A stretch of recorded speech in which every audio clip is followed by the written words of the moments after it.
To get longer drives and more consistent ball striking, go through these steps right here. Very simple steps. Anybody can try it. Follow along. The first thing that we're going to do is we're going to get into the proper posture. Because if you get into the old man posture, you're already shooting yourself in the foot. So tall to the ball, chest up, belly button in, nice loose grip, soft knees, shut the door with your ass to get down to the ball. Don't round, so now we're maintaining posture. When you get here, the first thing you do is you start increasing pressure through the inside of the right foot without letting your knee buckle in.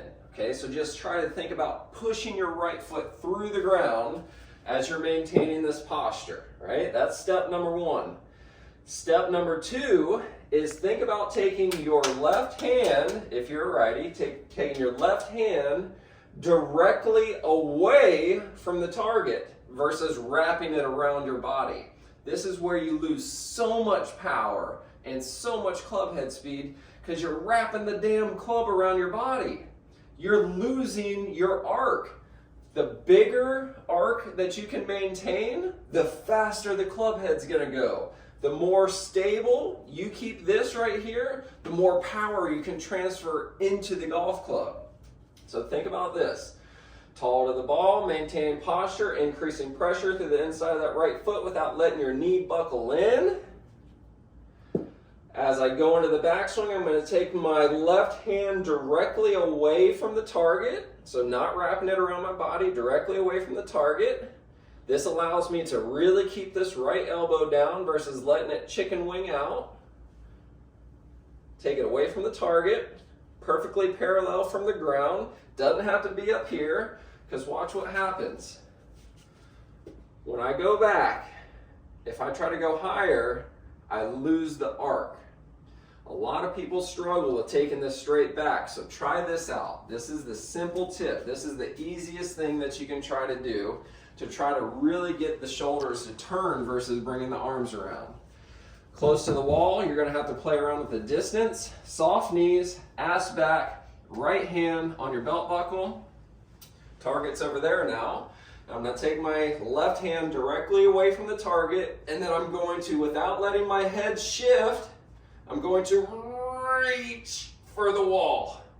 Reach for the wall. You should feel all sorts of tightness and engagement and wound up and feeling really good right here. I'm reaching for the wall without sliding. No sliding, no ducking, diving, lifting, any of that stuff.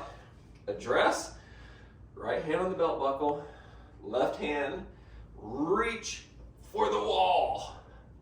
Directly away from the target. And that's going to allow you to get your shoulders to turn. Now, we've got to put the two together, right?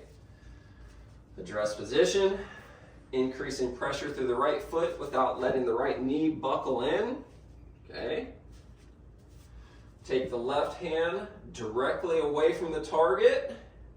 Once you get into this position, do not lose your pressure through the inside of that right foot. Push that right foot through the ground. Think about me trying to push you away from the target. Don't let me push you, right? Address. Imagining that I'm reaching for the wall, maintaining that extension, right elbow staying tucked, increasing pressure through this right foot. Now I feel my right glute kicking in. I'm pulling my core in nice and tight. Everything is loaded on this side. I feel tons of muscles working right now. Then from here, it's simple. All you have to do is forget that you have arms and let your belt buckle lead the way. Very simple, not easy. Because when you think about your belt buckle leading your way, your brain will go, wait a minute, my hands and arms are not the primary mover. My belt buckle is. When your belt buckle is the primary mover, your body swings the club, not your arms, and you don't get handsy and flip at it, right?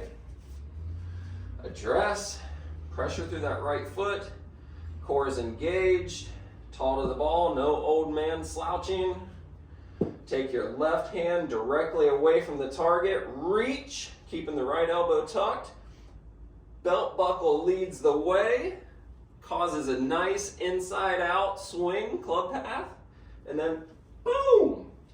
That's going to help you gain more distance and more consistent ball striking because it's reproducible over and over and over again. Make sure you do your homework, right? You want to do 10 reps of this.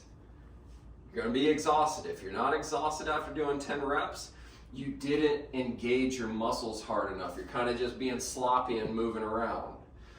So, 1, then do it again. 1, or let's call that 2. Belt buckle leads the way. Do it 10 times. If you don't feel muscles working, you didn't work hard enough.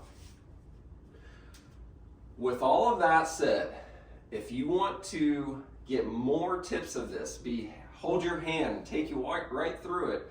That's what the online T-Shot transformation is for.